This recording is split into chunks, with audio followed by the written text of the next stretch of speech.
Today's podcast is presented by Podgo. Podgo is the easiest way for you to monetize on your podcast, providing podcasters with a flat rate for an ad space so that you can always know how much you get when you include an ad from Podgo. Apply today and become a member and immediately be connected with advertisers that fit your audience. That's podgo.co at podgo.co. And be sure to add Talking Sports with Manny in the How Did You Hear About Podgo section of the application. Thank you so much.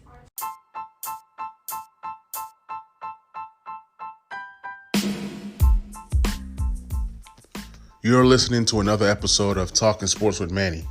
Welcome, guys.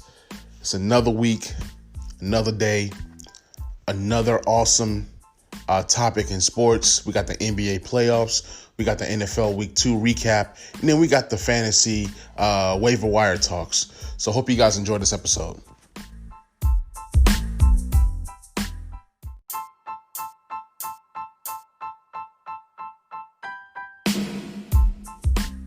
What an exciting game versus the Los Angeles Lakers and the Denver Nuggets. The Lakers came into this game up 2-0, and it really looked like the Lakers were trying to get up to 3-0 before the game started. But then as the game went on, you can tell that guys like Jokic and Jamal Murray were, hungry for this game. They really wanted to win this game.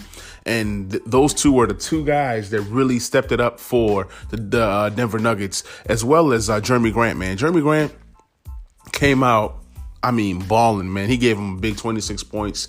Coming into the fourth quarter, the Denver Nuggets were up 20. They were up by 20 points, and the Lakers went on an 18-2 run to cut this lead. And then they kind of went back and forth. They had a chance to tie the game a couple times with a three, and they couldn't hit the three, but Rondo just came in and just played unbelievable. Rondo was all over the place, getting steals, getting deflections. And then, the Denver Nuggets kind of hit some threes at the end. Jamal Murray played a heck of a game. Jamal Murray is showing the world that, hey, he's still very, very good. He's one of the best players in the league. But my whole problem with Jamal Murray is that he's not consistent. He's a star, but I don't think that he's on superstar level just yet. He's a guy that can go off every now and again, but you want to see that consistency out of him. So for the Lakers, LeBron James had a 30-point triple-double. Anthony Davis had 27 points, but only 2 rebounds. That's part of the reason why the Lakers lost this game, and that's part of the reason why they went down big. You need your guys to rebound. JaVale McGee needs to be replaced. Frank Vogel needs to go with Dwight Howard, a guy that's much tougher and that's gonna battle every single play. Because of AD only getting 2 rebounds, the Lakers had 25 rebounds to 44 by Denver. You're not gonna win many games when you're out rebounded 44-25. It's just not gonna happen. It's not gonna happen. And then they had tons of offensive rebounds as well. Off the bench, Kuzma had 11 points, but it was a little bit too late. Rondo came in there and played a great game, had 9 points. He also had 9 assists. And then he gave the Lakers, I believe, about 3 steals, actually. So his steals really boosted the game, and then they were able to go on a little bit of a run. But guys like Caruso and Morris didn't have much of an impact. Danny Green was just god-awful, with 4 points. KCP had a decent game with 12. So to the Nuggets, Grant, like I said earlier, had 26, big 26. That's pretty much the reason why they won the game, aside from their rebounding. Jokic gave them 22 points and 10 rebounds. And then Jamal Murray had a big 28 points, making 4 threes, some in the clutch fourth quarter. Then he had 12 assists as well.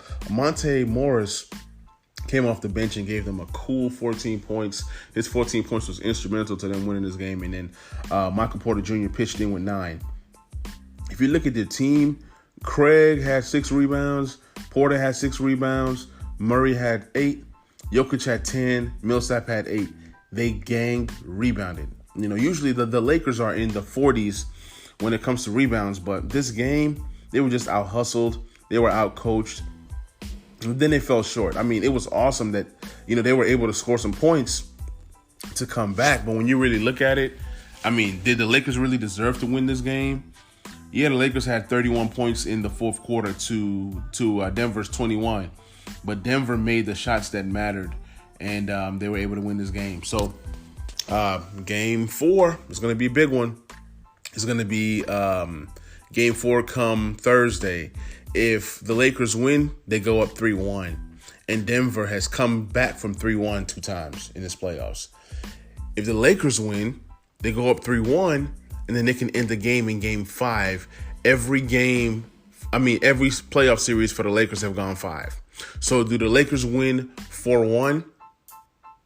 Do the Denver Nuggets come back and tie this thing at 2-2 and potentially win 4-2 or 4-3?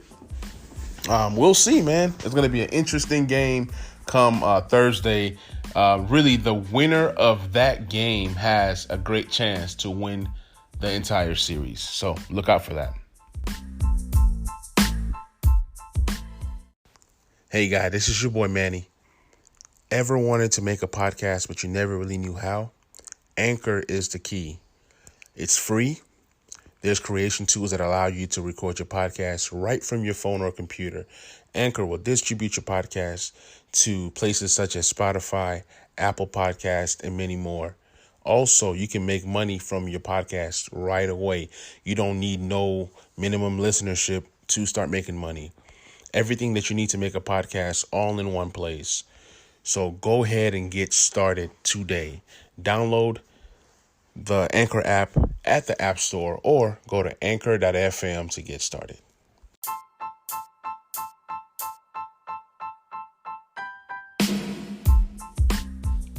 Let's dive right on into the NFL week 2. Week 2 was a great week in terms of having football. We've been craving and missing football, so we're happy to have it. But there were tons of injuries. We're going to get into the injuries in a moment. The week kicked off with the Browns versus the Bengals. Usually that's a matchup that nobody wants to watch, but it was a pretty good game. Joe Burrow did have him a game. But the thing is, he threw 61 times. Okay, it took him 61 attempts to get to 316 yards. He did have 3 touchdown passes. He was sacked 3 times, but overall, he had a pretty good game. Joe Mixon was non-existent. He had 16 carries for 46 yards. Tyler Boyd was finally able to find the end zone. Had 7 catches for 72 yards. Then CJ Uzomah got injured, and he's out for the season. Sample was really able to carve out a role for himself. So look out for Sample for the Bengals. Drew Sample, he's going to be a tight end that's going to be able to put up some decent stats. If him and Burrow's chemistry continue to grow, he might be a guy that you want to grab in the waiver wire. So Mixon did have 4 catches for 40 yards, so that doesn't help in PPR leagues. T. Higgins finally made himself known to the league. Now on the Browns side, Baker Mayfield, I think that Baker Mayfield sucks. A lot of guys would tell me that Baker Mayfield is a good quarterback and blah, blah. I get it. He was a first round pick, first overall, but he just has not shown me much. He's the reason why the Browns were as bad as they were last year. You can't have all this talent and you don't produce.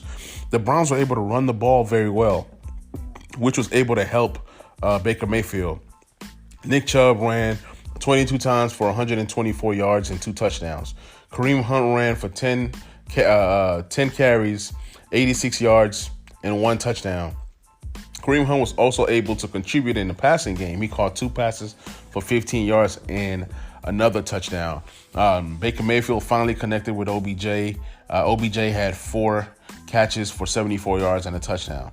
So all of the top stars for the Browns stepped up. Everybody but Landry and Hooper, who was their big free agent acquisition. The offensive line for the Browns, I really don't know what to make of it, but they did have a pretty good game. Baker wasn't sacked. Baker did have one turnover.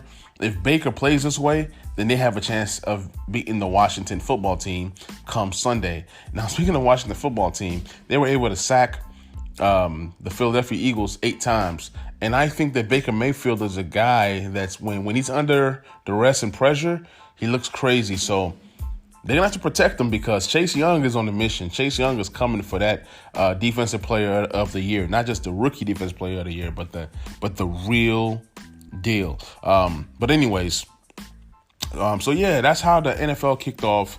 And then you had the Bills playing the Dolphins. Now, I'm going to tell you guys something. Jonathan Allen has been the MVP of this season so far, in my opinion. He was able to throw for 417 yards and 4 touchdowns. I mean, he was perfect out there on Sunday. And then he can carry the ball. He only ran 4 times for 18 yards this particular game, but that backfield for the Buffalo Bills, it looks kind of funny, man. Between Zach Moss and Devin Singletary, I don't know what's going on there. They're going to have to really shore that up because Josh Allen cannot continue to, pass and pass and pass and pass. Stephon Diggs, man, had a heck of a game. He had 8 receptions for 153 yards and a touchdown. And then John Brown also had a big game, 4 catches, 82 yards and a touchdown. Now, their rookie, Gabriel Davis, was finally able to, have a game for himself. Had a touchdown, 6-yard touchdown. So proud of him. He's a guy that has worked really, really hard on making this team and making an impact. A tight end that I really believed was going to do some damage this year was Dawson Knox. And he has not done anything. He fumbled the ball, and that's not a good sign. Then the Bills defense has been they have not been good at all. I mean, these guys almost came back and won this game. And when you give up 28 points to the Miami Dolphins, that's not saying a lot at all. Fitzpatrick was Fitzpatrick. He had 328 yards. He was sacked 3 times, but he did have 2 touchdowns, no interceptions, which is big. When we look at the running back situation for the Miami Dolphins, you bring in Jordan Howard, you bring in Breida, but it's Gaskin he's the guy that's getting the carries, Myles Gaskin. So seems like Myles Gaskin is going to be the starting running back for the Miami Dolphins. So that whole backfield is just muddy, especially in fantasy. If I had to pick a guy, I'll probably go with Myles Gaskin. But then again, it can switch. A whole nother day, it can switch up. So Gesicki, man. Gesicki's that dude, man. Mike Gesicki from Penn State, very athletic tight end. He's entering his 3rd year, and he's finally starting to develop. It might be his 2nd year. Not really sure. Don't quote me there. But he had 8 catches for 130 yards and 1 touchdown. How many of you guys actually started Mike Gesicki this week? I had him on my bench. I had Higbee in there. So Higbee also had a great game. But we'll get to Higbee's game in a minute. So Isaac Ford had a good game. He caught 7 passes. Isaiah Ford, caught 7 passes for 75 yards. He might be a guy that you might want to look at in fantasy, especially if you're looking for wide receiver help. Devontae Parker had a decent game, had 5 catches, 53 yards, and a touchdown. There's a guy that I know that is in one of my leagues. He's telling me, he's like, buy Devontae Parker now, because once Tua takes over, he's telling me that Devontae Parker is going to go off and have an amazing season. So buy Devontae Parker low if you can. We look at the 49ers and the Jets. This was a very, very weird game to begin with. This was a game where Garoppolo was lost to injury. He's going to miss a few weeks.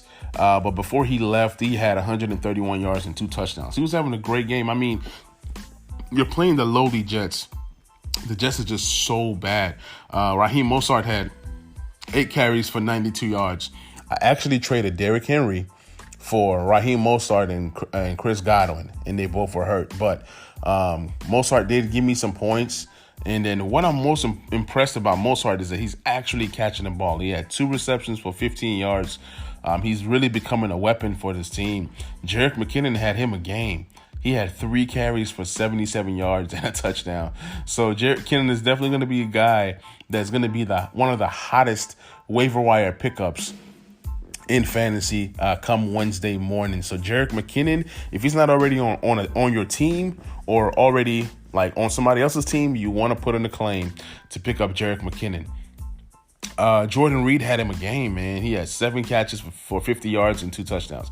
I told everyone on Twitter, I said, go pick up Jordan Reed. The guy was looking at me like I was crazy. Some guy was on Twitter talking trash saying, oh, man, why you keep on telling people to pick up bums?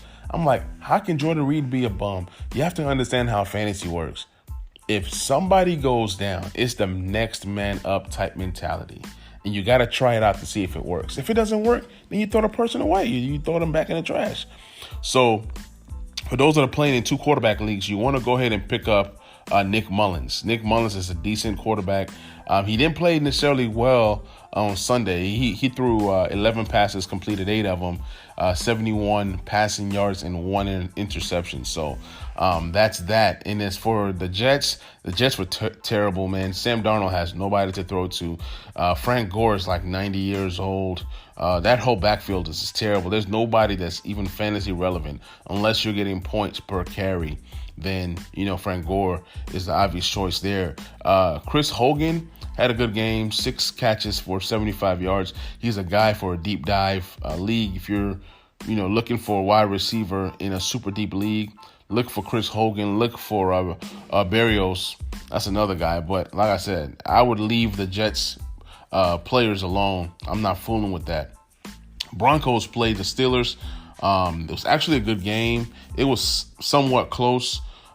Pittsburgh's defense, they come up with big plays, but it's almost like you expect more from them. In a game where Denver lost Drew Luck, who's a young quarterback that was on his way trying to do his thing. Then Jake Driscoll comes in and has a pretty good game. Jake Driscoll was out there.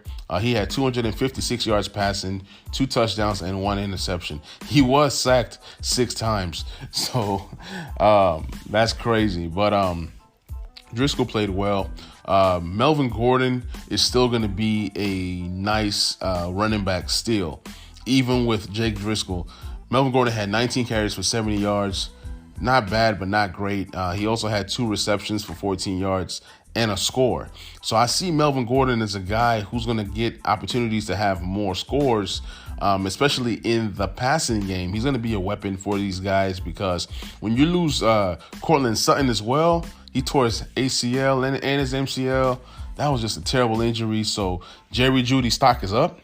Go trade for Jerry Jeudy. Noah Fant is balling. He's a top 5 tight end so far this year. And then do not sleep on Melvin Gordon. Like I said, this is Melvin Gordon's time to show why they brought him there. And he's going to really take a hold on this job if he plays well before Lindsey comes back. Then when we take a look at the Pittsburgh Steelers, man, Big Ben is still Big Ben. Big Ben is still a beast. He's a future Hall of Famer. He had 311 yards, 2 touchdowns, 1 interception. James Conner seems to be back, 16 carries for 106 yards and a touchdown.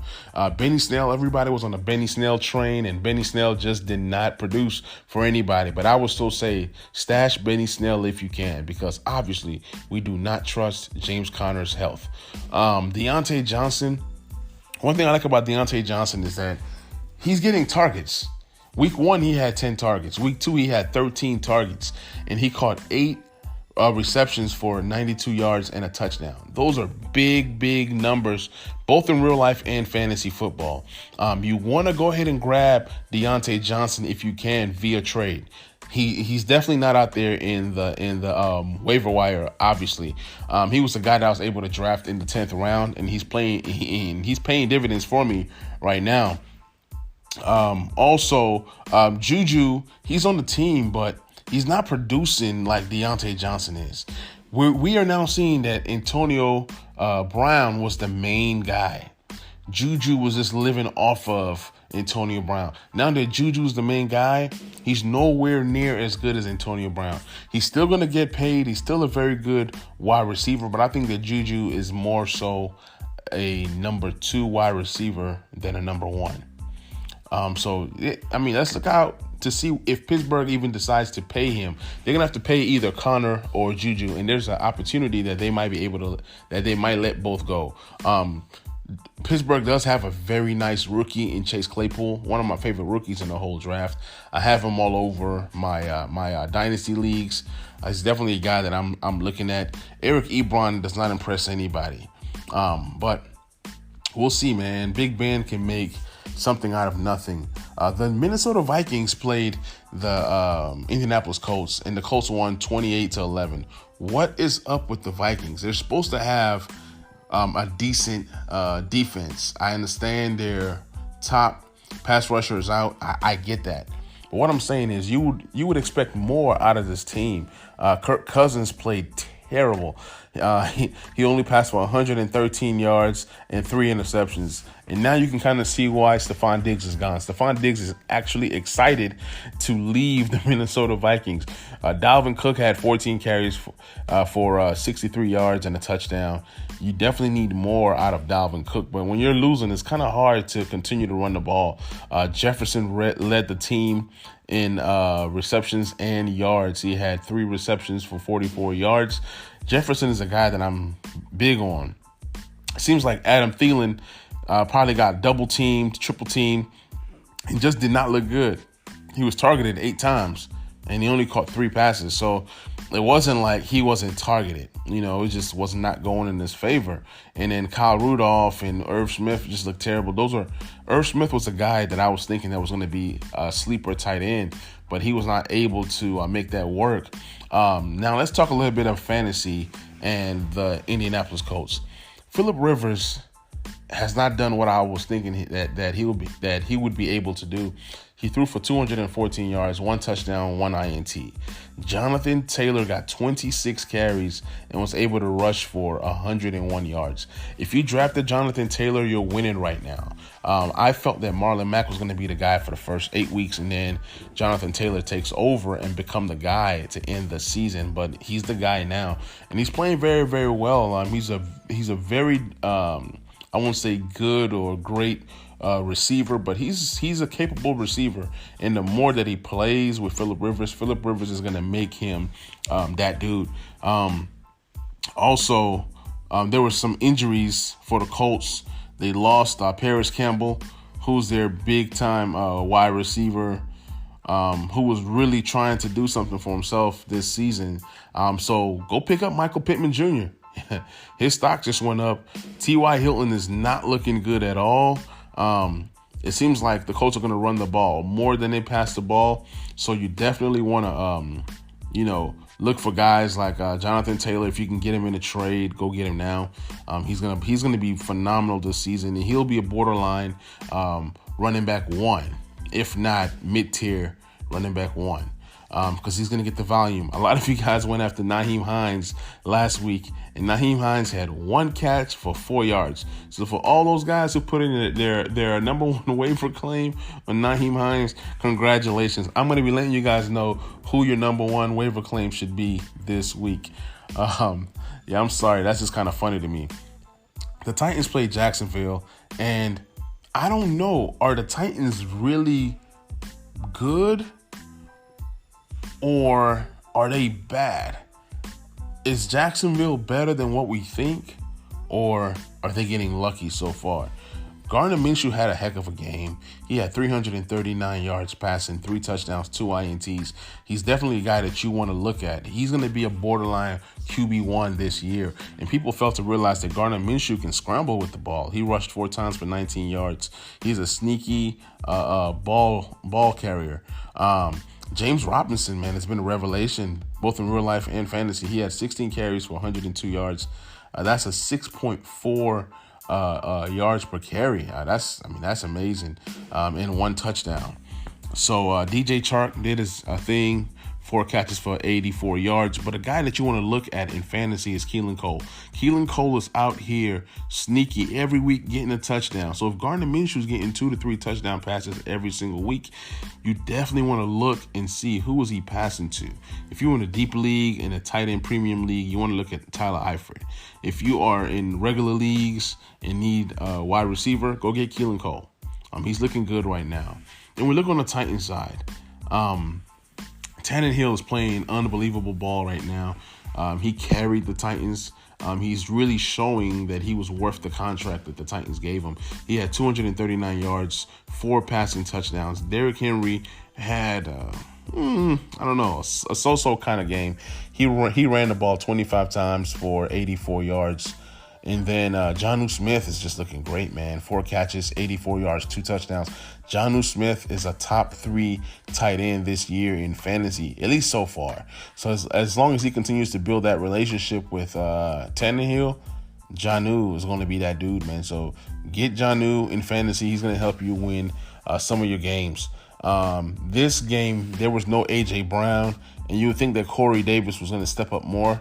Corey Davis took a step back. He had 3 catches for 36 yards and 1 touchdown, opposed to what he did last week when he had, over 100 yards receiving. Vaccaro had a sack for the Titans. Crawford had a sack. When you look at the Titans, they're supposed to be better on defense. They're not producing defensively. I don't know what's wrong with their corners. I understand they had injuries. Adoree was out. But it's like you got to be able to do more if you're trying to be a Super Bowl contending type team, which I thought that the Titans were going to be a very, very good team. They replaced everything that they lost.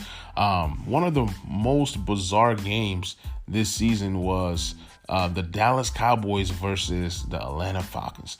The Atlanta Falcons jumped out to a big lead only to lose by 1 point to Greg Zuerlein.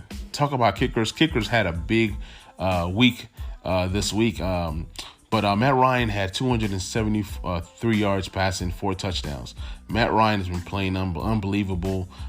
Even Russell Gage had a touchdown pass to Julio, and Julio dropped it. I'm telling you guys, Julio is allergic to touchdowns. He is allergic to touchdowns. That's the only thing I can say that is a flaw in Julio Jones's game. Todd Gurley did not have a good game. 21 carries, 61 yards. For those of you guys who drafted Todd Gurley in fantasy, I hope that you guys didn't spend too much of a price. In my keepers league, I traded a 2nd-round pick to get him, so it kind of hurts. And then also in that same league, I lost McCaffrey for about 6 weeks. So I'm just scrambling right now trying to find a running back. But Calvin Ridley has been the best wide receiver in football this year. He had 7 catches, 109 yards, and 2 touchdowns. How does Calvin Ridley continue to score touchdowns and Julio Jones doesn't? In my Keepers League, this guy came after Calvin Ridley. I told him, I said, look, Julio's older, Calvin Ridley is younger, and this is going to be Calvin Ridley's breakout season. And look at what's happening. He has a legit shot to, get over 14 to 16 touchdowns this year. The way that he's going, it's just amazing to me. It's amazing to me. So, ATL blew this. ATL is terrible if you're a fan of the Falcons or even a football fan. But as a fantasy football fan, you want Atlanta Falcons players because they're always losing. So when you're losing, that means you're passing the ball to come back. Dak Prescott had a game. He threw for 450 yards. He had 1 passing touchdown. Then he was able to run for 3 rushing scores. So if you're in a league like mine where rushing touchdowns count more, Dak Prescott was able to give me over 54 points. Big points in fantasy. Ezekiel Elliott had a decent game. 22 carries for 89 yards and a touchdown. CeeDee Lamb, welcome to the NFL. He had him a game. He caught 6 receptions for 106 yards. So he's definitely going to be a guy to target. I doubt if he's out there in free agency. But definitely a guy to target. Amari Cooper had 6 catches for 100 yards. The guy that suffered in this whole thing was Michael Gallup. He had 2 receptions for 58 yards. But this coming week, they play Seattle. So Seattle and the Cowboys could be a potential shootout once again. And I believe that Seattle probably wins that one. Russell Wilson is just playing unbelievable. We're going to get to a Russell Wilson game shortly. So we look at the Rams and the Eagles. The Rams were able to win this game 37-19. Philadelphia looks terrible. Their offensive line looks trash. Carson Wentz looks trash. He's a guy that many believe will have a great season because they improved his weapons. But, some of the guys are young and some of the guys have not really gelled with Carson Wentz just yet. So Jared Goff had a decent game, 267 yards passing, 3 touchdowns, no interceptions, which is huge. Now, here's another crazy backfield. Darrell Henderson was able to produce finally. He was a guy that was drafted from Memphis in the 2nd or 3rd round last year by Sean McVay, and he finally paid dividends for him. He had 12 carries, 81 yards, and 1 touchdown. And then he was also able to catch 2 receptions for 40 yards. So that's big right there. Malcolm Brown, who was the hero for some fantasy people last week, only had 11 carries for 47 yards. There's a guy that's in one of my leagues that traded Malcolm Brown for Terry McLaurin. Wow. That's all I'm going to say about that. Cooper Kupp had him a decent game. He had 5 receptions for 81 yards. But the man of the hour was Tyler Higbee. Tyler Higbee had 5 receptions for 54 yards and not 1, not 2, but 3 touchdowns. That's just amazing to me.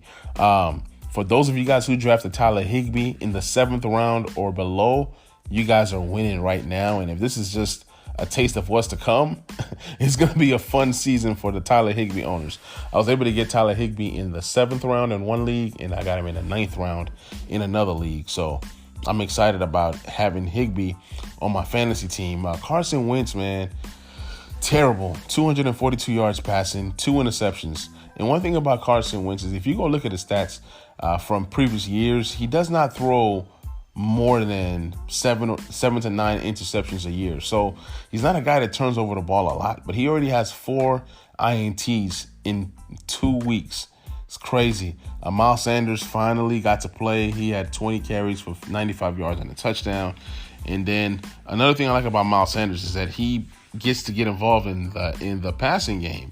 He had 3 receptions for 36 yards. So that's just big performance by Miles Sanders. Jalen Reagor is still trying to figure out, where he's supposed to be on the field and how does he connect with Carson. Deshaun Jackson had 6 receptions for 64 yards, and then Ertz had 5 receptions for 42 yards. Ertz really got to up his game, not just for the Philadelphia Eagles, but for us Zach Ertz owners. I had a league where I drafted Ertz and then I drafted Waller.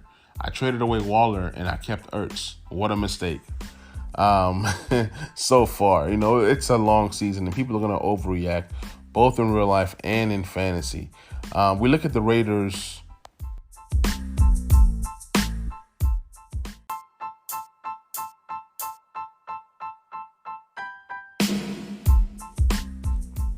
So we look at the Raiders, and the Raiders had themselves a game last night on Monday Night Football.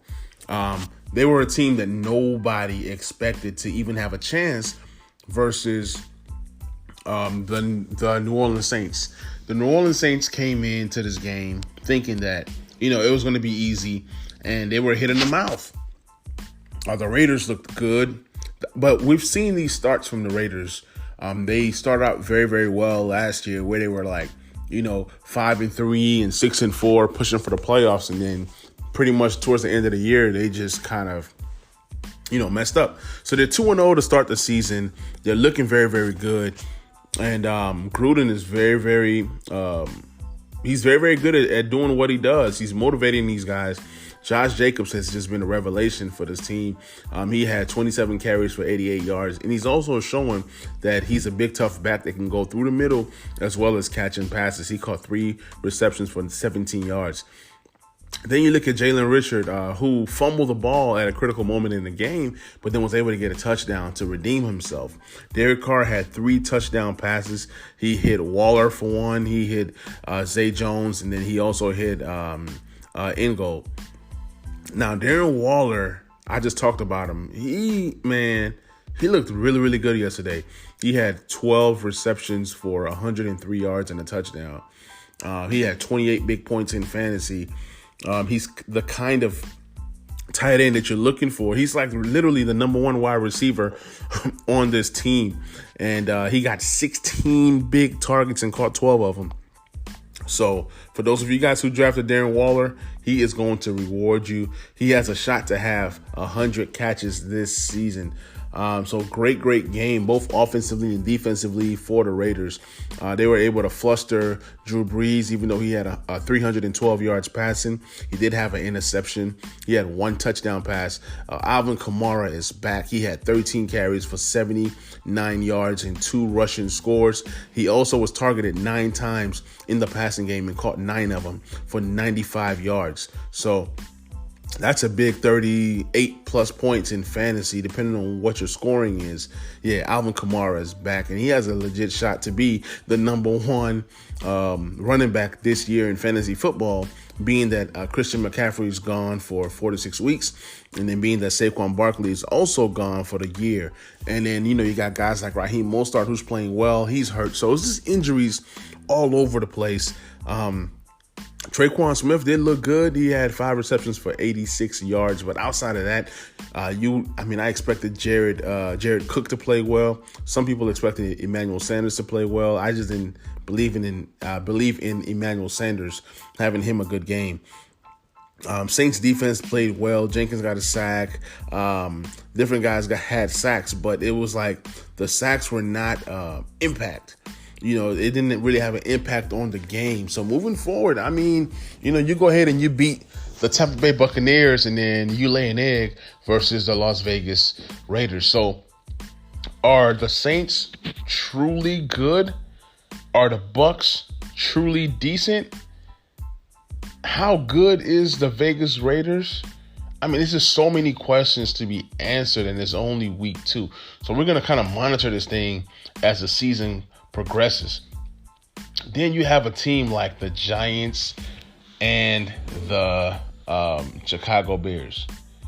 If you told me that the Chicago Bears would be 2-0 and that Trubisky would be the starting quarterback thus far, I would have told you that you're lying. But you got Daniel Jones, who always turns over the ball.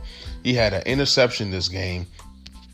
And then he also fumbled and lost a fumble. So, fumble Daniel Jones. That's just what Daniel Jones does. He fumbles. So for those who are playing fantasy, any opponent that's playing against the Giants, go grab that defense and start them. Saquon Barkley was lost for the season towards ACL. Very, very sad. So they signed Devontae Freeman today. So Devontae Freeman is the number one waiver wire pick for those that are playing fantasy football. You want to go ahead and grab you Devontae Freeman. You got Deion Lewis out there, but Deion Lewis is more so of a factor in the passing game. He might be that third down back, but for the early work, you're going to get a lot of Devontae Freeman. And he's a very capable pass catcher. So don't be surprised if you're seeing a lot of checkdowns to Devontae Freeman. He's not going to look like Saquon Barkley, but he's a very good running back. And he kind of played his cards right and just kind of waited for the dust to settle and seen some injuries. And he feels that he can go to the Giants and have a good season, enough for him to get paid next year. Evan Ingram had 6 receptions for 65 yards. He hasn't looked very, very good. Golden Tate finally came back. Golden Tate is a guy that I like a lot this season. I feel like he's that safety valve for Daniel Jones. So expect the Golden Tate to be a guy that flirts with anywhere between 5 to 7 receptions every single game. So you want to go ahead and definitely look at that. Darius Slayton had a mediocre game after having a very, very good game the game before.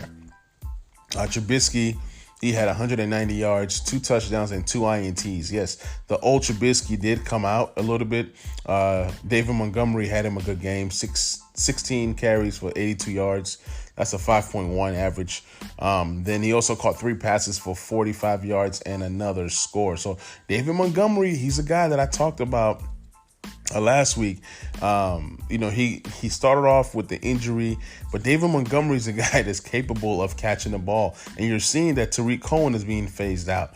David Montgomery has a chance to be a 3-down back, and he's definitely a guy to buy low on. I tried to buy low this week, and I couldn't get him. Allen Robinson has not produced for anybody, both in real life for the Bears or in fantasy football for somebody like me, who highly invested in Allen Robinson. You got the Lions and the Packers. Aaron Rodgers came down to earth a little bit. The Packers did win this game 42-21. Stafford had 244 yards, 2 touchdowns, and an INT. Peterson was there trying to do the best that he could. He did have a 5.9 average per carry, but in a script like this where you're kind of trying to catch up, you got to check down to your different wide receivers and running backs. TJ Hawkinson had 4 receptions for 62 yards. Swift did get involved in the passing game, which is huge for fantasy owners. He had 5 receptions for 60 yards. Quintez Cephas, I like him a lot, man. He's going to be more of a factor as the season goes on. Do not be surprised if he's the starting wide receiver next year, when potentially they can lose guys like Marvin Jones, Galladay. So, look for Quintez Cephas, and even Amendola is going to be gone next year. So we look at the Packers. I said Aaron Rodgers came back down to earth. He had 240 yards, 2 touchdowns. Aaron Jones just had him a game, man. 18 carries for 168 yards rushing, 2 touchdowns. That's just as crazy as it gets. And then he was also able to do more work on the receiving side. He had 4 receptions for 68 yards and a touchdown. I think it is officially time for people to stop doubting Aaron Jones. Aaron Jones is great, and he's doing what he does for this team.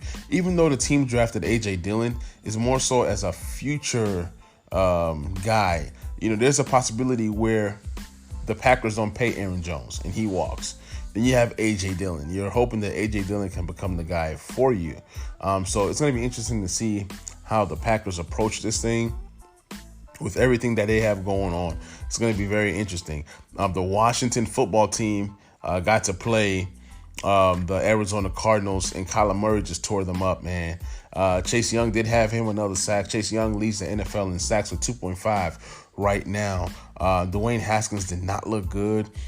He came on late in the game with 223 yards passing, had a touchdown, no INTs. He was sacked 4 times.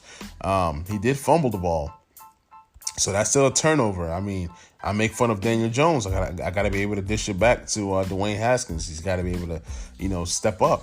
Washington turned over the ball 2 times very, very early in that game, and from that point on, the game was lost.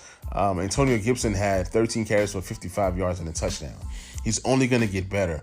Terry McLaurin finally woke up in the second half. He was targeted 10 times. He caught 7 receptions for 125 yards and a touchdown. So expect for Terry McLaurin to have an even better game against the Browns next week. It's going to be an exciting game to watch. Steve Sims pitched in with 3 receptions for 53 yards. Where's the offense going to come from for the Washington football team? I really don't know. But on defense, guys like Kevin Pierre-Louis, for those who play IDP, go grab Kevin Pierre-Louis. He had 15 tackles, and 10 of those were solo, 1 tackle for loss. So you definitely want to grab these guys, especially if you're playing IDP. John Bostic is a guy that I've picked up in IDP, and he's been, balling out for me. Landon Collins had a sack, and he also had an INT. So Landon Collins got major points this week in fantasy IDP. But when you look at the Cardinals, man, they got DeAndre Hopkins. All he does is just balls, man. He balls out. He had 8 receptions for 68 yards. So the yards weren't there, but the receptions were. He had a touchdown as well. Drake, ran the ball decent. He ran 20 times for 86 yards. Kyler Murray was just unstoppable in the run game, man. He had 8 rushes for 67 yards and 2 touchdowns. He made all the right plays. He had 3 total touchdowns through 1 interception. So a lot of people are saying that Kyler Murray has a chance to being in MVP talks this year. I'm not saying that he doesn't have a shot, but what I am saying is that he's a very good quarterback and he's smart. He knows when to run, when not to run. The Titans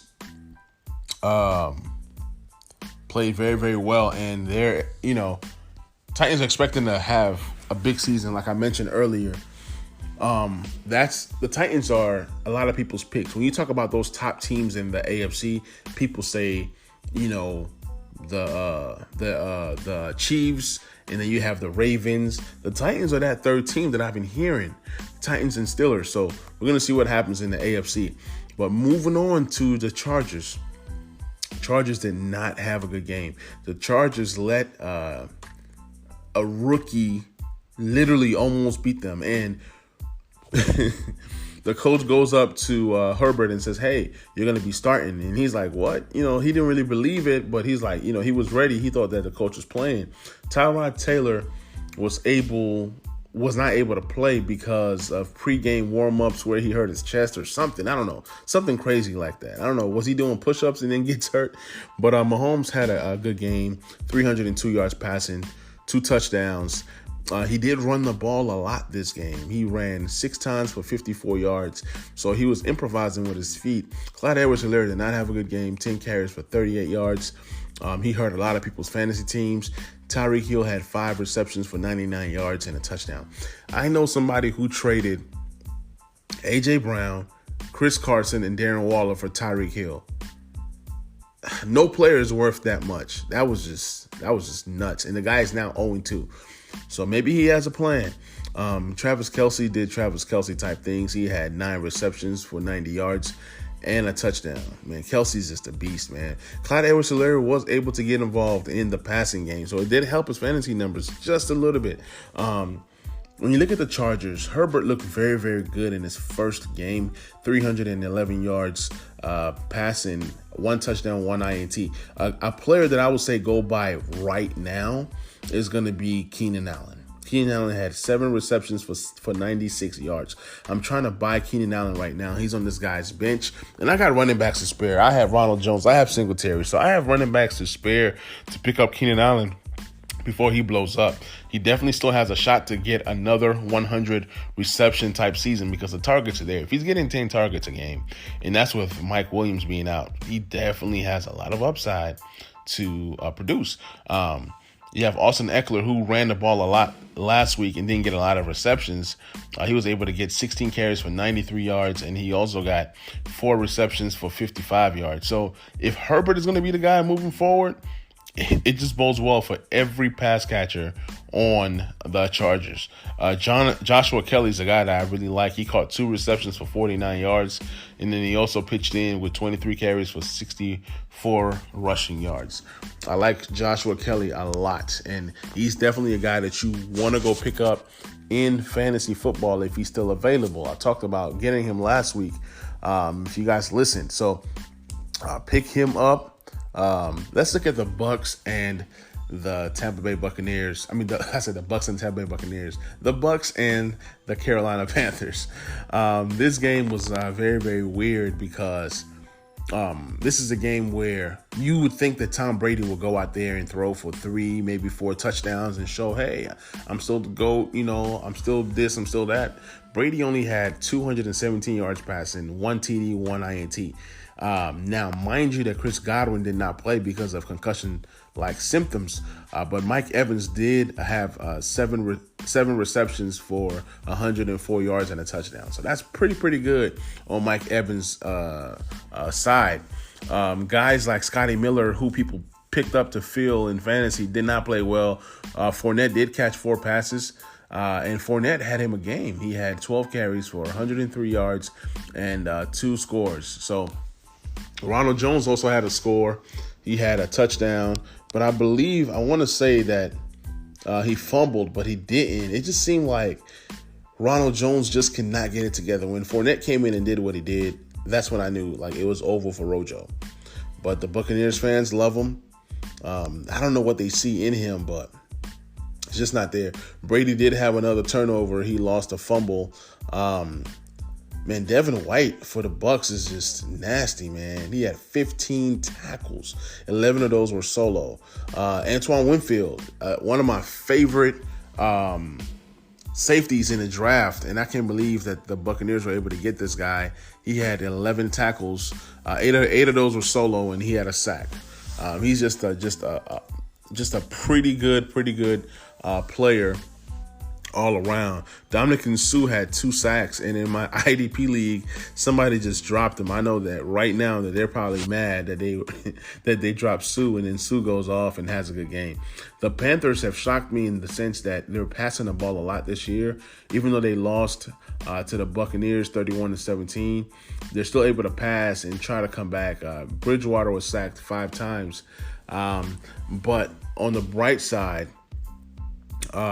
McCaffrey got hurt, but the thing is, it wasn't like an ACL or anything. It's not a season-ending injury. It's a injury to where he'll be back at some point in the season. They're saying that he's going to miss 4 to 6 weeks.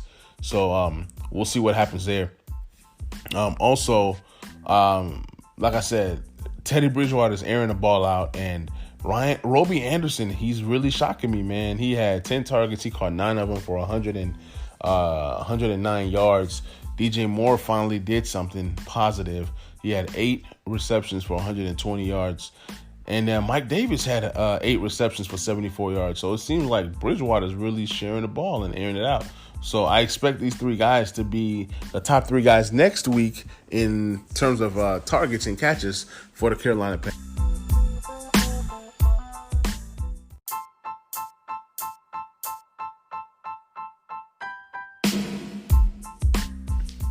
Let's look at the Ravens versus the Texans.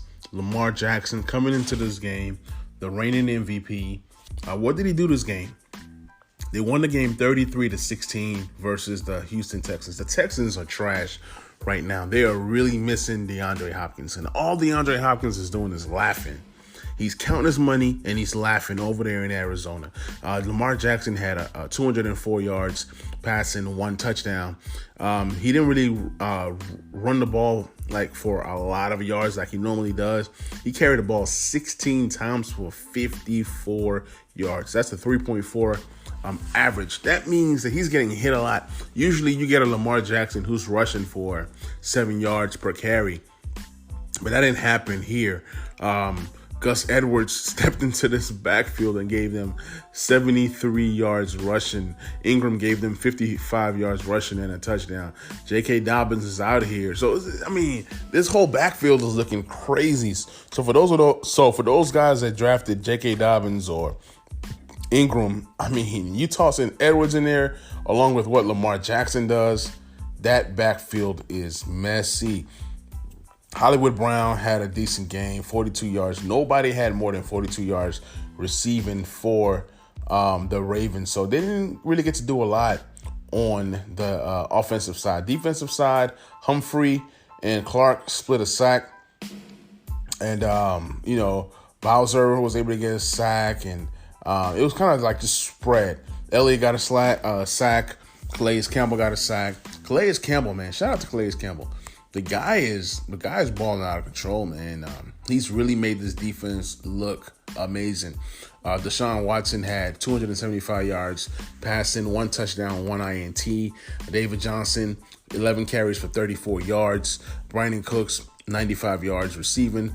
Cobb stepped up a little bit, 5 catches for 59 yards. Akins had 7 receptions for 55 yards. So Deshaun Jackson got to spread the ball around. But there's only one DeAndre Hopkins. And Will Fuller didn't play. So Will Fuller is back to his injured ways. He's a guy, like I said, he's going to give you a major upside in fantasy, but he's a guy that you kind of want to get away from. Also in this game, J.J. Watt is still J.J. Watt. He had 2 sacks. J.J. Watt just continues to show the world why he's one of the best players in the NFL currently.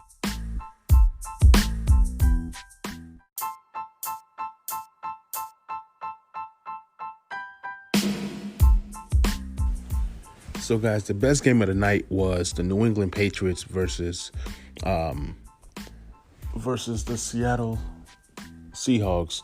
It was a great game. Cam Newton balled out. He had 397 yards passing. He had a touchdown passing. He had an INT, but then he also had 11 carries for 47 yards and 2 scores.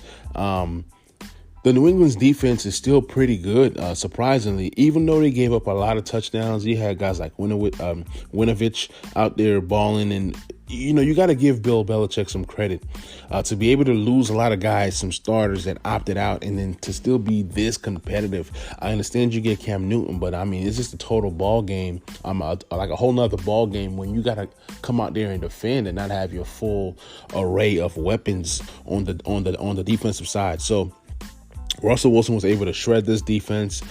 He had 5 touchdowns. He had 1 INT. Chris Carson came out there, had a pretty good game. 17 carries for 72 yards, 3 receptions for 36 yards, and a score. Chris Carson is catching the ball a lot this season. You also had Moore, who had a touchdown. You had Swain, who had a touchdown. You had Lockett, who had 7 receptions for 67 yards and a score.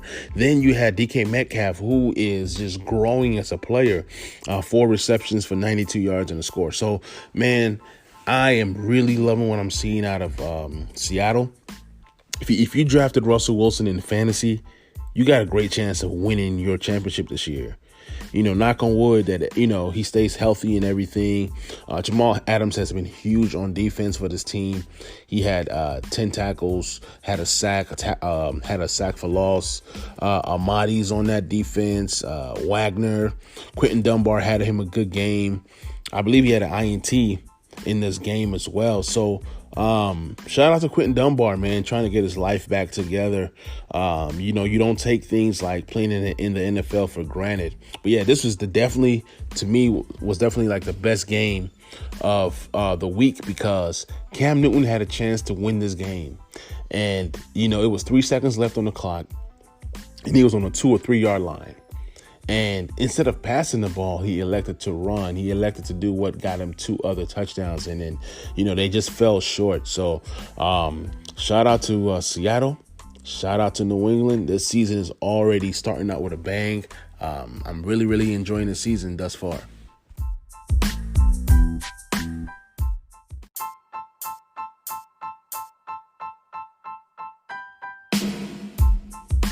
So, guys, this is the portion of the show that I kind of discuss the waiver wire pickups for you guys this week. Gardner Minshew should not be on the waiver wire, but if he is, you put in a waiver claim. And if you're playing Fab, you pay at least 15% of your total money to get Gardner Minshew. He's going to be a guy that's going to flirt with QB1 numbers this season. And like I said, I feel like the Jacksonville Jaguars are going to suck on defense. So that means a lot of passing. And, I love passing. When you're passing at the end of the game, that's really what you want.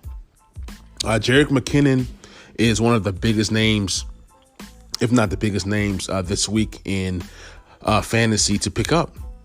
I have him a lot in fantasy. I got him. I started to jump on the Jerick McKinnon bandwagon last week, so I was able to kind of secure him after week 1.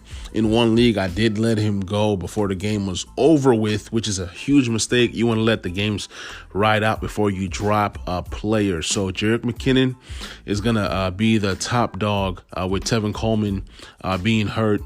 And then also with Raheem Mostert being hurt, he's going to miss some time. They've not said how many weeks Mostert is going to miss, but Tevin Coleman was even useless when he was healthy. You also want to look at guys like Jeff Wilson in that backfield for the 49ers if you're in the deep league.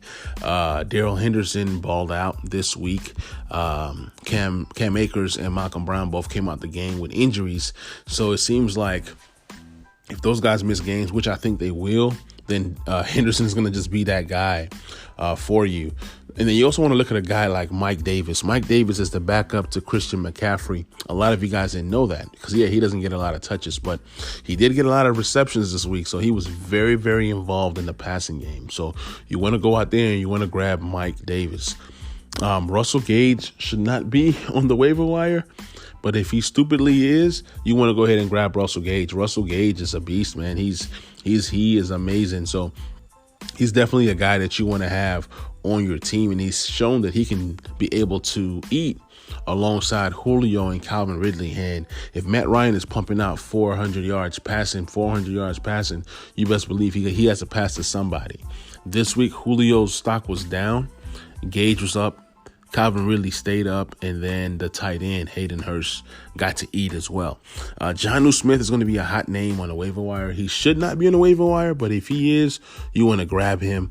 He has such a great rapport with Tannehill. So instead of spending big-time dollars or big-time assets on guys like Waller and Kelsey, Jonnu Smith is just that cheaper option right there. He's the great value version of the potato chips. So you want to get you Jonnu Smith now that you can.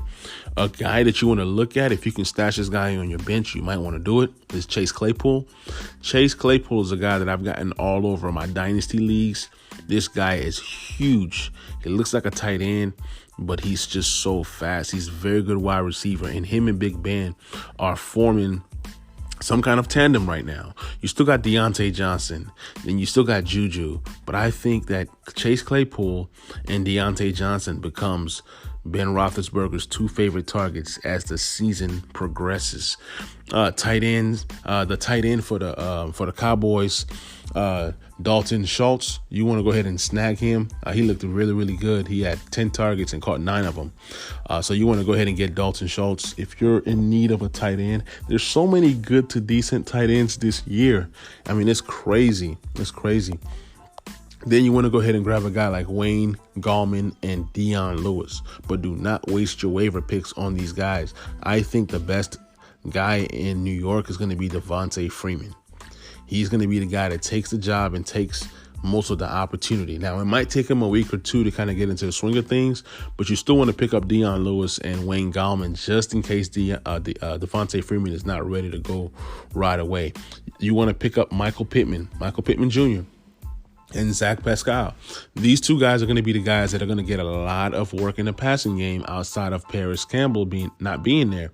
So you want to look at Michael Pittman Jr. and you also want to look at Zach Pascal, because at some point, Phillip Rivers is going to start to air the ball out. And because of his inconsistency, T.Y. has looked bad. So, you want to get some of these options. You want to get some of these guys that Phillip Rivers likes, because if Phillip Rivers likes you, he's going to throw the ball. And also Mo Alley-Cox, the tight end for the Colts. He has looked amazing. So just monitor to see if Jack Doyle is going to miss some more games. Because if he is, Mo Alley-Cox is definitely a tight end that you definitely want to grab.